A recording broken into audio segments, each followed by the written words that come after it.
This is KUGAN CASSIUS for IFL TV. We're at the Grosvenor Casino here in Bayswater in London for the press conference to announce Stuart Hall and Vusi Malinga, put on by this man to my right, Dennis Hobson, in association with Queensberry. Dennis, welcome to IFL TV, which is formerly known as iFilm London. Yep, good to meet you at last. I've seen you on the big screens, and I'm really pleased to meet you in person. Absolutely. Right, let's just talk about this fight, because Stuart Hall and Vusi Malinga, the situation a month ago was very different to it is now. So, can we just do a quick timeline of actually what's actually happened to get us to this point?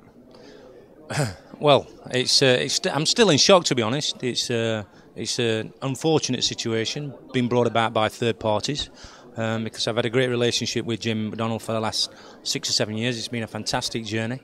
We've made some fantastic memories, and through third parties, he's had his head turned, for want of a better expression, and decided not to participate in this forthcoming promotion. And we've had 2 or 3 different dates booked, and the final one was when we'd agreed everything, and decided through whatever sort of thought pattern, mentality he's got, decided not to sign the obligation to fight for the world title. And the IBF, through their ruling, asked him through his solicitors to sign this for this bout.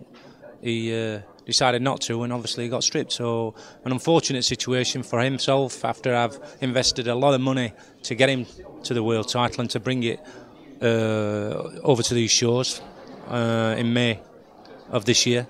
And a fantastic night, fantastic memory, and all for what? For him to lose it outside the ring. Very unfortunate, but you know, one man's loss is another man's gain, and obviously Stuart Hall's got the reward, and he's fighting for the vacant title. How is your relationship with Jamie McDonald right now? I don't know. We've had no fallout. I said earlier, it's like a divorce, but usually you have a divorce, you know what you're getting divorced for, and it's who's going to keep the kids, who's going to keep the dog, who's going to keep the house.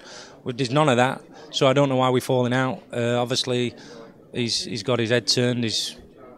He can't be the strongest mentally, and it's a shame, because socially he's a great guy, and I've had to jump through hoops to get him there. I've not just been battling with a normal kid, and that will all come out.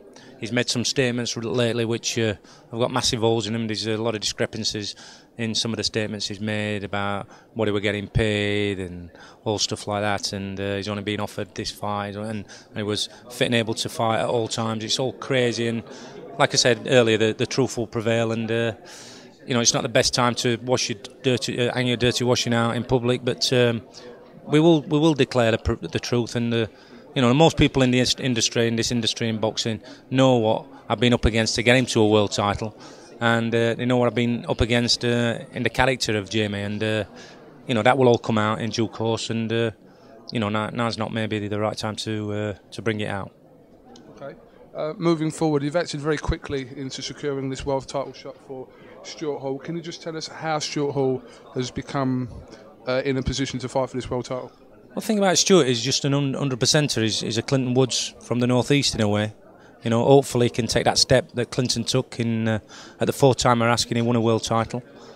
And he come off 2 losses.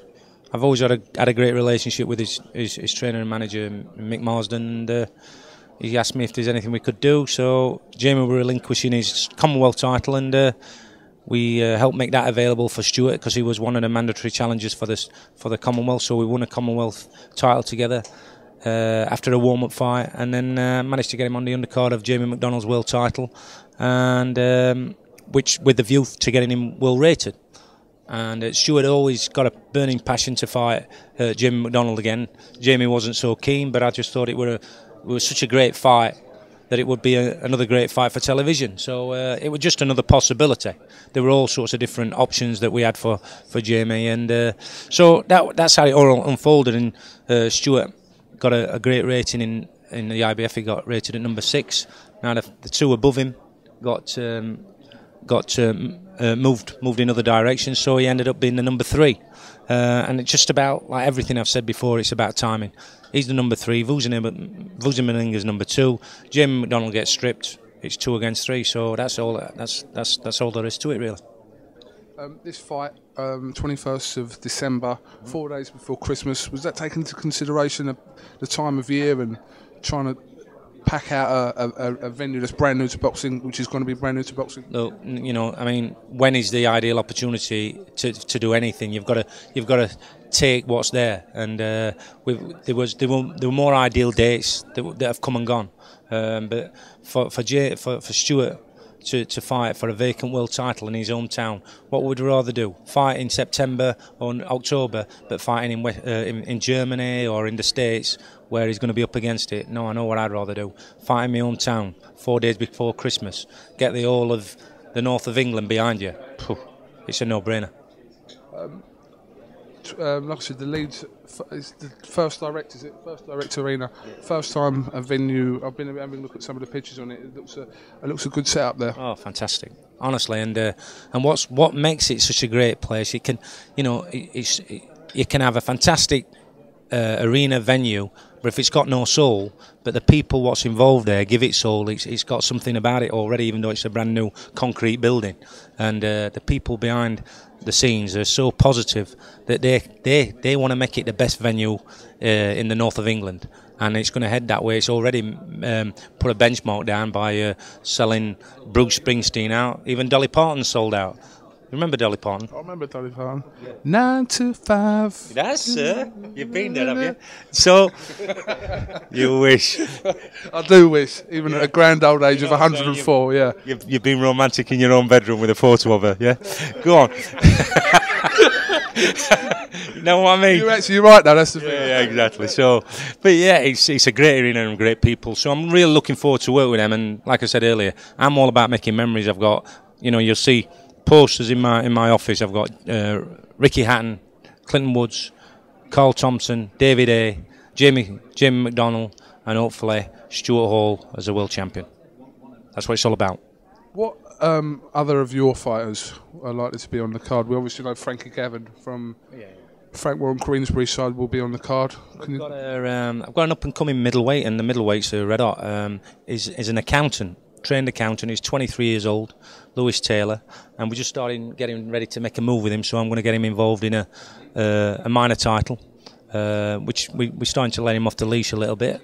We've got a heavyweight who's coming under the radar. He's 4-0, the White Rhino, Dave Allen. Yep, we know Dave Allen. Yeah. And I think, you know, Mick Marsden trains him now, and we're expecting big things of Dave. And he's a great guy to work with. And so really looking forward to progressing his career. I'm just trying to think who else we've got from our stable, because it's going to be a packed house and there's going to be some local kids. We've got Femi Fantola, who's just made a comeback and he's looking in better shape than ever. So I think Femi Fantola's going to shock a few people. How he's looking, he's just 30 years old. So you know, it just shows, you know, if you're never too late to go and win something, and he's fresh as a daisy, Femi, and he's been round the block, seen a lot of stuff, and I think he's gained a lot of experience from that, and I think he's got a chance of winning something quite big. So I'm looking forward to progressing our kids. I can't get every kid we've got on the bill because we're working with Queensberry. We're going to use a few of their kids as well. And there's going to be some local talent there, from such as Steve Wood, and Mick Marsden's got a couple of kids he wants to put on the card who are ticket sellers and talented kids, up and coming kids. So you know, we're trying to give everybody a shot at being on this card. It's going to be a 12 to 14 card bill, but it gives kids, like I say, a chance to showcase some kids out there. So looking forward to seeing some of these new kids. And just finally, obviously we know you're in association with George Warren and Queensberry, so looking forward to working with George and their team. Yeah, George, you know, I know I've got a bit. You get misquoted sometimes. I've done the odd article about, you know, I've got to a stage in my life I don't have to work with people who I don't like, and I don't need boxing to make a living, but it just so happens I'm not bad at it, and given the platform of TV days, I think I compete with any of the biggest promoters out there, and we've just proved it with what we've just achieved here by losing one world title by another kid's actions, by you know, like getting a reward for another kid who were hanging in there, just hoping that he could get a shot at it. So, you know, we've proved what we're capable of doing, and the kids who join us with the platform of maybe Box Nation, and we're going to deliver world titles. So, George is a gentleman. I'm pleased to be working with him, and long may it continue. That's the best thing about our channel. You can't be misquoted. What you say is what they hear. I know. I'm going to start knocking about with you a bit more then, if that's what we get. Unless you mess up what you said. Yeah. Unless I mess up what we said, because there's no editing. There's no editing. We put it in raw. Yeah, it goes. Just put it in raw. Well, that's what I prefer, and that's all I am. Raw, Sheffield. Just trying to brush myself up, polish myself up, and go and live in Jersey. I'm still a Sheffield lad, so I'm proud to be, and proud to be from here. And long may it continue. We're going to keep producing world champions, and hopefully on the platform of Box Nation. I'm just going to ask one more question. How many one more questions? I know, but this is just a one-word answer. You can just end it with a one-word answer.